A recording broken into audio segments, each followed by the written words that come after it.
About a week, well, I guess, aside for the 2 days or two times a day testing and them, doing the nasal swab 5 times during that period. Other than that was great. About a week into that, week and a half into that, I was told that my residence wasn't going to be finished. Mine was the only residence that wasn't going to be finished. It wasn't ready for me to move in out of the group of folks that were coming in, which I thought, great, I'm here alone. Other people have families. If anybody's house isn't going to be done, I'm glad it's mine. And they said, well, we got to move you into this new location for maybe about a month. It's kind of a really nice executive suites hotel type of thing. So finish up quarantine, went to that hotel, walk in, nurse follows you in. And, they hand me key card for the room and they say, oh, here's your key card. It's good for, one use only. And then you're locked in. I said, no, I'm done with quarantine. The new, guidance says is that I can move about now, go to work. I finished that. Here's the letter. As I'm explaining these things, someone comes in from, off camera, a different office, comes up and says, oh, so sorry. Here's your key card. You're right. Multiple times, to come in and out. And I said, oh, okay. They're obviously watching. They're waiting for me off camera. This might be the first little, welcome here. Professional courtesy to see how I kind of handle first things. I actually thought it was touching. I was like, oh, that's nice. They care. They care enough to hassle me a little bit. That's nice.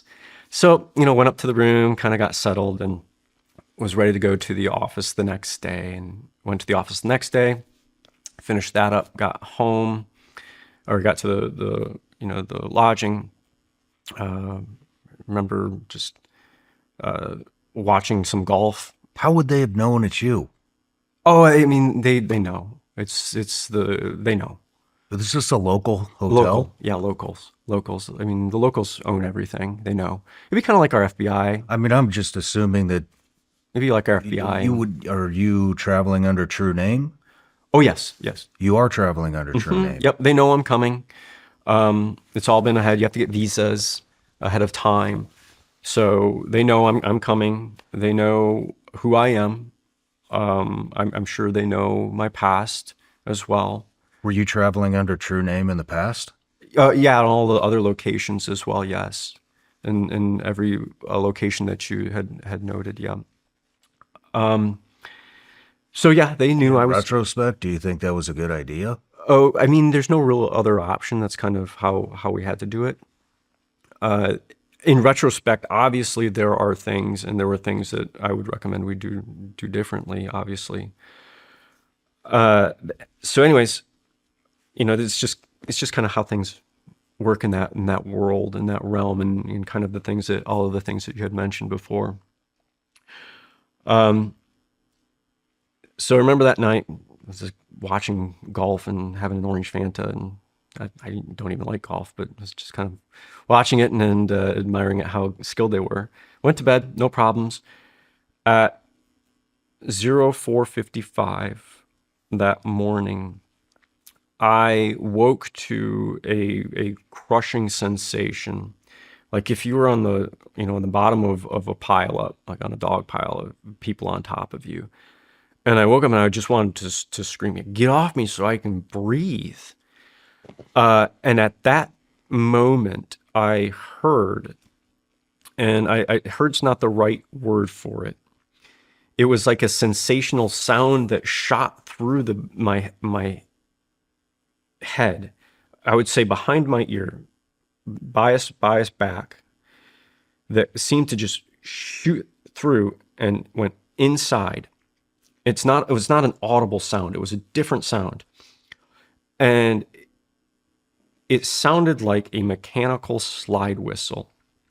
If you have the ring in your ears that kind of ring sometimes, drop that down several octaves.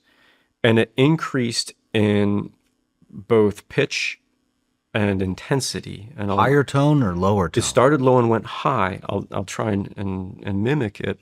And I'm sure I won't do it justice, but it was like about like that. And then it ended in a soft pop. Like, a high explosive kind of has that low thud that feeling, that overpressure wave that you get. That was all there, but the pop was higher, and it felt like it was in the center of my head. And that overpressure wave, the same type of wave that you feel being next to an HE, shot through my body from like head to toes, and I felt every single muscle in my body lock up. And I felt like I was thrown to my left. I don't know if my arms were straight out. It sure felt like they were. And all of the air in my lungs was pushed out, kind of with that muscle tension. And my eyes were open. It's like being electrocuted. It was, I mean, obviously it was like nothing I've ever felt in my life before or after. And my eyes are open. And I thought, is this one of those sleep paralysis demon things? I've never had one of them. And that long, every single muscle then relaxed. And I felt like I was falling through the bed and floor. Not falling off the bed, but like through it. Like I was in free fall. And then my phone buzzed. What I think was my phone. I don't know. Something buzzed. I think it was my phone. I thought it was my phone. Picked it up. That's when I saw 0455. I don't know what had happened. I was kind of like, what's going on? Instinct training, says what? Get off the X, right? So moved to the next room and spent what I think was probably about an hour and a half, maybe. I don't know. I'm guessing off of the time because I remember the sun coming up. Kind of rocking in the chair and just kind of arms in, rocking in the chair, very confused, very anxious, lost all perception of time, space, what was going on. And when the sun came up, I remember thinking, I need to call my wife. She's in a different time zone, so I don't know why I had to wait for the sun to come up. But that was the logic process. I was like, I can call my wife. She can tell me I'm crazy, and I can go back to bed. I don't remember much of the conversation. But, my wife told me later on kind of what that entailed. But it ended with, you better go see the doctor or we're going to have problems. Something that she's never, said in our, prior 21 years of marriage at that point.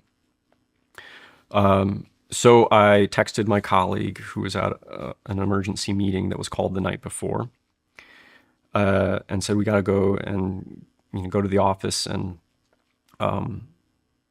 see the doc there. So went to the office, saw the doc. He did some of the baseline screening that was for AHIs. It was kind of a neck down version of what I had done previously, voluntarily wise, for screening purposes.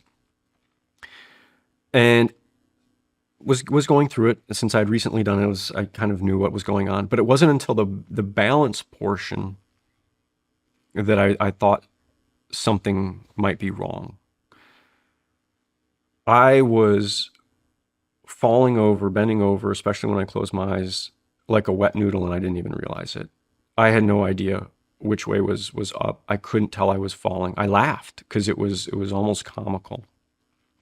But it wasn't until that point that I thought, well, something might actually be Wow, here. your equilibrium is that off. So I was even riding to the office. I don't think I realized how bad I was.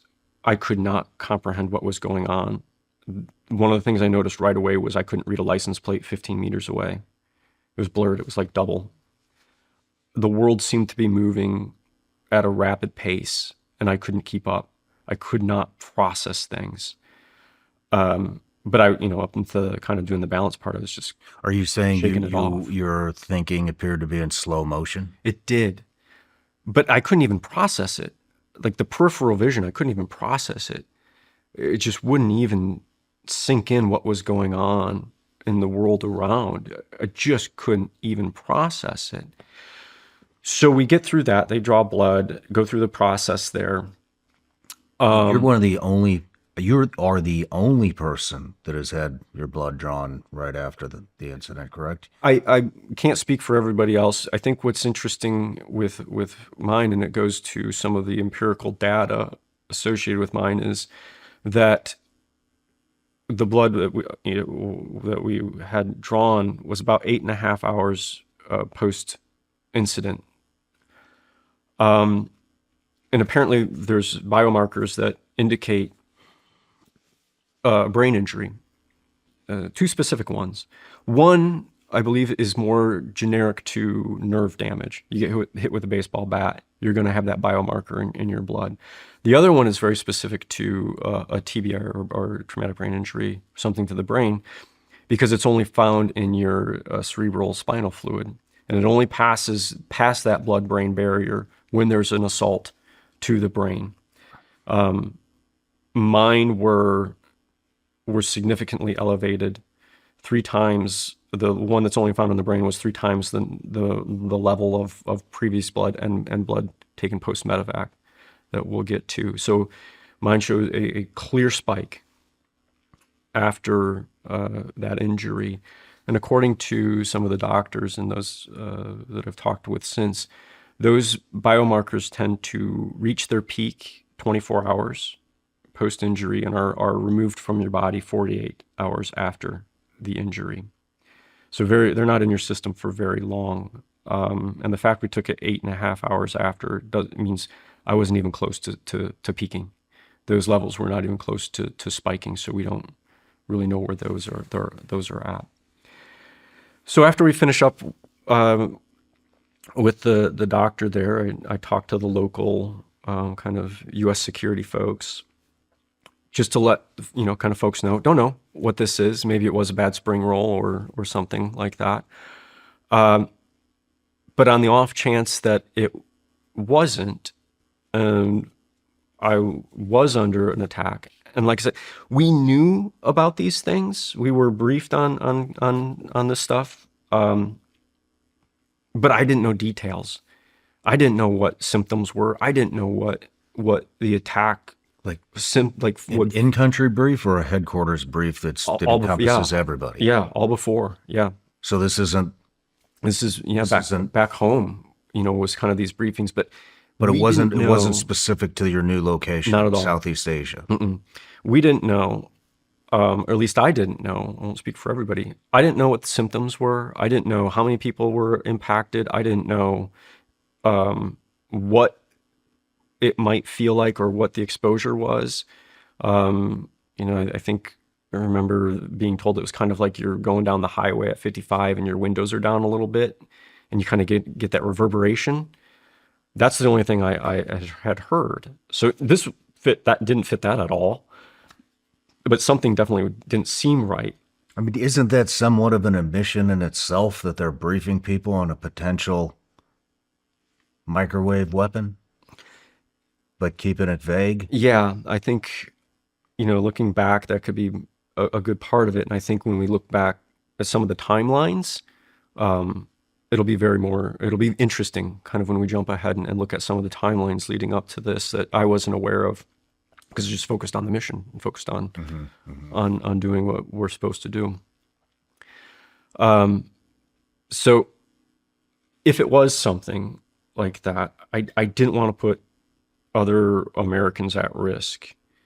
And because it was COVID-wise, there was really no other options. So it's like, all right, I'll go back to the same place. Let's, kind of see what happens. 1:38 that next morning, I woke up and was itching my fingers. And I had a kind of sensation that kind of went from the wrists to the elbows, almost like a chemical burn, that woke me up. And the phone did the exact same thing at 1:38 that morning. So I was like, man, okay, no such thing as a coincidence in our business. Something's going on. Once again, went to the next room, and I had enough wherewithal at least to say, let me try and listen and hear and see if there's anything going on strange, right? So I just sat there, listened. About 30 minutes later, I heard kind of behind me what sounded like big metal hinges scraping, like opening. I can't even explain it. It's kind of what I pictured in my mind, were these big kind of metal hinges like And like this a would have been squeak or a squeal, almost like a scrape. a scrape. Yeah, almost like a hinge on a suitcase type of. That's what it seemed like, Okay. but big. It wasn't a small hinge. It was like a larger aperture opening or closing, and that would have been behind the bedroom. And then above me, I heard what sounded like furniture moving. Somebody moving furniture, 3 feet, stopping, 3 feet, stopping. And this is, 2 in the morning, right? So what are those sounds doing?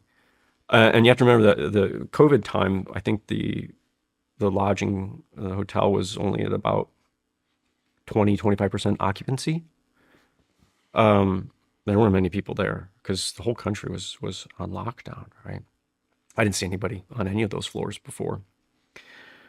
So at that point in time, I was like, no such thing as coincidence. Got a hold of my colleague again, went into the office, and started the process to kind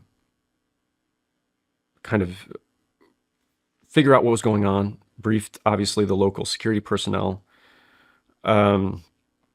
And it was decided that it'd be best to medevac me. The doctor said that he'd never seen anybody actually show symptoms when doing the testing that he saw with me. He noted my eyes actually were having a very a hard time tracking his finger, would kind of shake. Just horizontally. Vertically was okay, but horizontally was off for some reason. So he recommended we do medevac. So we're prepared to medevac out of there. The day of when I was about ready to medevac, the local security comes up and he said, "You're never going to believe this. You're not alone. There's another one."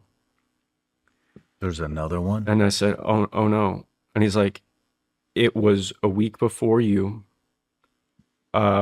We obviously come in on the same flight, same scenario. He was starting work. Another U.S. personnel. Same hotel?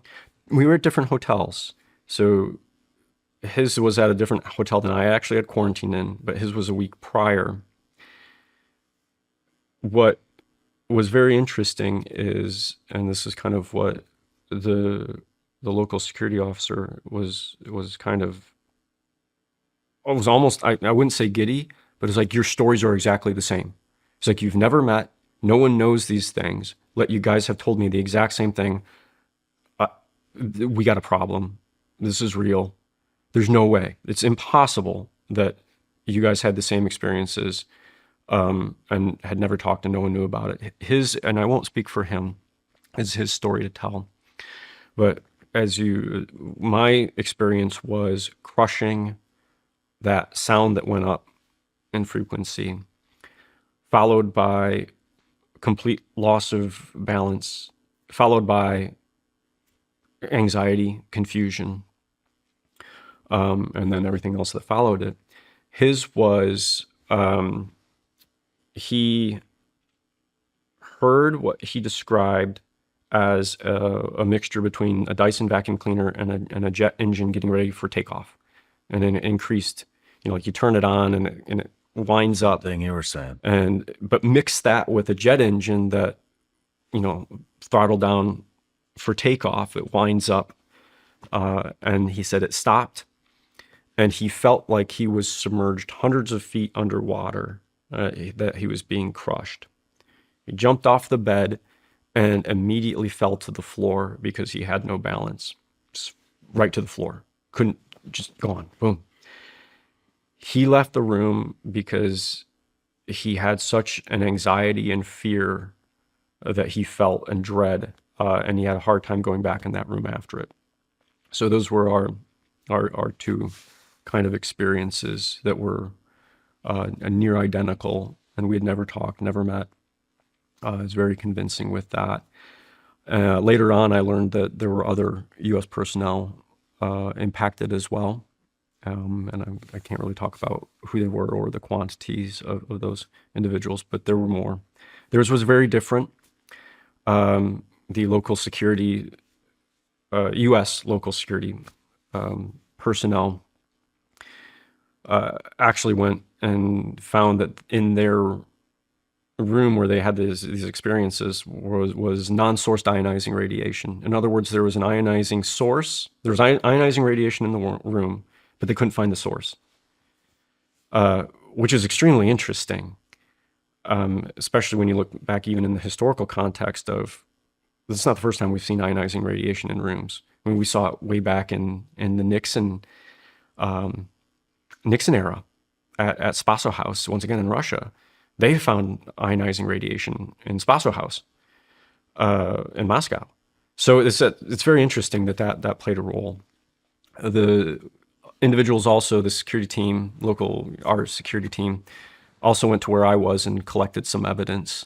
And they did manage to get some evidence that showed people doing interesting things in the area, and I can't go into more detail, but I think it's very important to note that that evidence does exist, and that it's been either belittled or hidden. So that's about the time that I head back on Medevac. Before we go into Medevac, are you saying that the scrape that you heard, I mean, do you think that was that them moving furniture above you, or was that the weapon?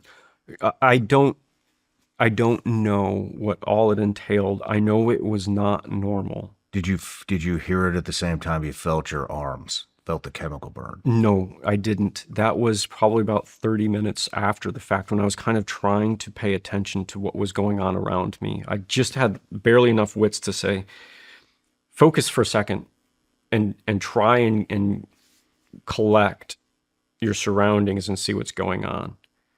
And it wasn't until about 30 minutes after, when I was sitting there, that I heard the furniture and the scraping behind me. So furniture was up, scraping was behind the headboard. It felt like it was like right against the wall. Wow. Behind me. That's what it felt like. So Medevac back. Real quick, I mean, I just want to dive in a little bit more. I mean, Sure. Did anybody investigate who was in the room above you or beside you? So it's very tough. Once again, we're in an environment that may not necessarily be incredibly friendly to us. Mm-hmm. So you're not going to be able to really get that information. And even if you do, it's hard to actually trust it, because you're getting it from someone else. So I would say it's virtually impossible to do a correct investigation. But anywhere that's really not your own country, it's very hard, because you're kind of at your host's discretion on what they're able to share, what they want to share, what they tell you. Anywhere in the world, I don't care if you're in the UK, you're going to get you're going to get some sort of bias back, and different locations will be even much harder to get anything back. So you really can't trust too much of what you might get back when you ask. Obviously, there's ways to do investigations in other means, and I'm not quite sure that was ever done. And I think we can maybe get to that. So the Medevac back, I don't remember much of it. I don't remember the ride very much to the airport. Thankfully, I had a friend. They had you book your own travel, book everything yourself, correct? So that was While the you're guidance. in the state. I couldn't even read an email. I couldn't think. I was solely relying on everybody else in the office to help me. Yeah, they said book your own travel, book your own hotel, do all of those things. I was non-functional, Shawn. I couldn't do any of those things. This is where the unofficial side steps up. Your friends and colleagues, they step up and fill those gaps. They flew someone out. My friends flew out to meet halfway and help get me through the airport, which was a godsend. Holy shit, they didn't even send you with a courier? No, my friends did it on their own. And and we'll talk about some of the differences They there. said that you had a recommendation to get a fucking Medevac, and they didn't send anybody to accompany you on the way home. But they didn't For even somebody that needs to be Medevaced. they didn't even book my tickets. My friends did. My friends unofficially did it, and flew someone out to meet halfway. And I'm very grateful for all of them, and I'll talk about some of the other efforts that they did.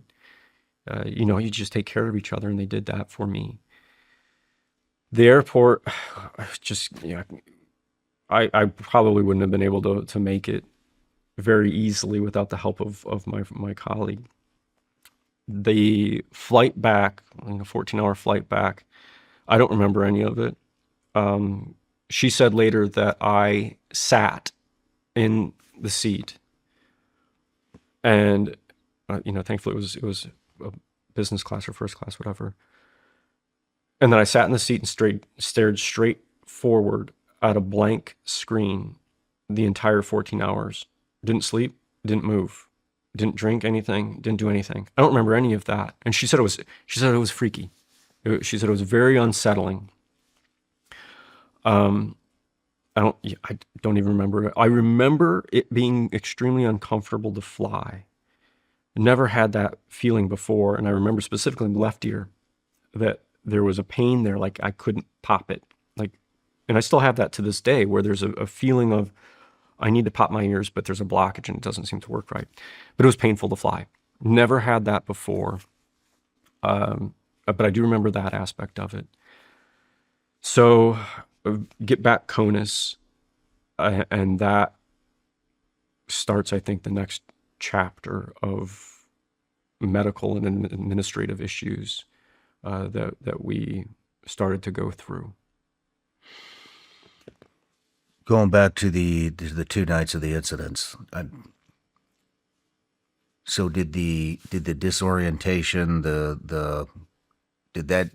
it plateau? I mean, is it a plateau, or did it go down a little bit?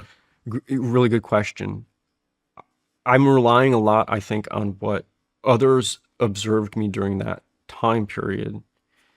What they observed was, number one, they said I looked like an old man, that I shuffled, wasn't picking up feet, arms in, head down.